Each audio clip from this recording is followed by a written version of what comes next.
Hello everyone, this is Jonathan Diep with the Deep Dive, and this week we are reviewing a piece of shit. And that piece of shit's name is Antebellum. Antebellum is a terrible movie. I'm sorry that I have to make back-to-back Oktoberfest movies that aren't actually any good, but I feel that it's my duty to protect you from watching dog shit that executives want you to believe is an actual movie. Alright, so right from the offset, the premise of this movie is just bizarre and trying so hard to copy what made a movie like Get Out so popular. Now, I'm not the biggest fan of Get Out, but there were certainly some entertaining aspects of it, but it was a movie that came out at a perfect time for people to hype it up. And as the most anti-white people movie of the year, and the success and popularity of it, it took it all the way to the Academy Awards, where it won Best Original Screenplay. My thoughts on that? You'll never know. And that's for my own protection. But the success of Get Out led to a string of these movies based entirely around concepts like Black Christmas, Truth or Dare, and The Hunt. Movies made with a certain agenda or selling point to get audiences interested to see just what the hell these movies are all about. In Antebellum's case, the selling point is what happens if one day modern-day African Americans wake up in an antebellum slavery timeline, and with the rest of the film we get exactly what we think we'd get. Which is basically slaves, or people who woke up as slaves, being treated horrifically from being tortured to being raped to being beaten, all for the sake of entertainment. And as I watched this happening, I thought to myself, what the fuck is this movie trying to do? I'm seeing vile acts of humanity being depicted on screen, but there is no meaning or context to the images that we see. It's almost as if the writers went, you know what's scary? Slavery. Yeah, no shit. Who the hell would dare try to hate a movie about slavery? Am I right? Well, here's the thing.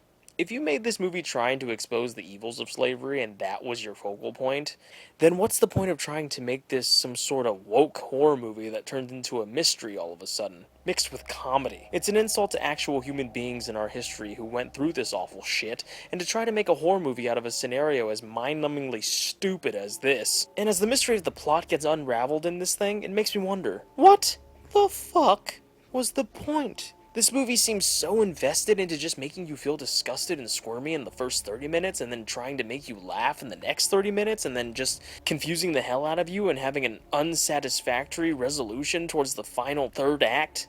There's no perspective, there's no emotion, there's no empathy or any types of follow-through in its own execution. The first half of the movie is insulting, stupid, racist torture porn, and the second half is a comedy. Wait, what?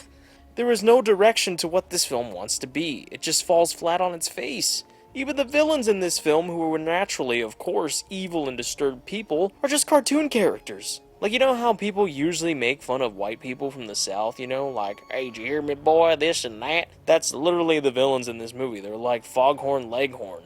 This movie could have been so much more, but I beg to ask the question, how are you going to try to have a social message in your movie but try to keep it entertaining at the same time? What exactly is your message? What are you trying to reach through to your audience? How are you going to make a movie like this when your ideas, your themes, and your establishment of mood and atmosphere are all over the place? Or in fact, you don't even know what your mood or atmosphere is. That's why you keep switching genres. It's a knockoff of what Get Out was trying to do in the first place. But I'll give Get Out this. At least that movie was able to find some nuance in its own story, and you're not left scratching your head as to why you just watched what you just watched or why it was made in the first place. Here's my point. Skip this piece of trash. It's available to purchase for streaming services, whether it's YouTube or Amazon, etc., but there's a reason why this movie didn't get the let's wait till it comes out in theater treatment and just went straight to streaming, because even the studio knows that it's a piece of trash. You're better off just not wasting your money on this insulting piece of concept garbage. This movie is soulless, empty, and most importantly, stupid. So with that in mind, let's go to what John recommends instead. What does John recommend instead? Well, you're in luck, folks. If for some depressing reason you want to actually watch a movie about slavery, for whatever reason that is, whatever mood you're in, that actually has purpose, meaning, and a focus, check out Steve McQueen's 12 Years a Slave.